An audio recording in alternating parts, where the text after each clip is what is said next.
প্রসঙ্গ যখন বিসিএস পরীক্ষা, সুশান্ত পাল তখন সেরাদের সেরা। 30তম বিসিএস এ সুশান্ত পাল রেকর্ড পরিমাণ নম্বর পেয়েছিলেন, যা এ পর্যন্ত অনুষ্ঠিত সব বিসিএস পরীক্ষায় আর কারণেই। ক্যাডার চয়েসে সুশান্ত পাল কাস্টমস ক্যাডার বেছে নিয়েছিলেন, তাই বর্তমানে তিনি বাংলাদেশ কাস্টমসের উপকমিশনার হিসেবে কর্মরত আছেন। সেই সাথে তিনি স্বপ্নবাজ তরুণদের আইকন। সুশান্ত পালের জন্ম চট্টগ্রামে, ডাকনাম বাপ্পি। তার বাবা আইনজীবী আর মা স্কুল শিক্ষিকা।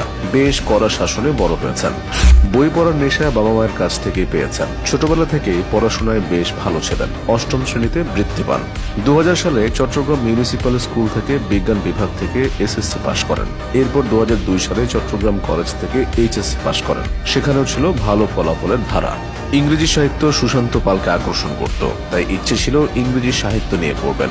কিন্তু বাবা মায়ের ইচ্ছায় চট্টগ্রাম প্রকৌশল বিশ্ববিদ্যালয় তথা চুয়েটে ভর্তি পরীক্ষা দেন। পরীক্ষায় দ্বিতীয় হন, তাই অনিচ্ছা সত্ত্বেও কম্পিউটার সায়েন্সে পড়াশোনা শুরু করেন। এরপর একটা সময় ব্যবসা শুরু করেন, নিজের কোচিং সেন্টারও ছিল। কিন্তু বিভিন্ন ব্যাপার নিয়ে তার মধ্যে অনেক হতাশা ছিল। 4 বছরের মাথায় যখন সব বন্ধুরা পাশ করে চলে যান, যোগ দেন কর্মক্ষেত্রে, সুশান্ত পাল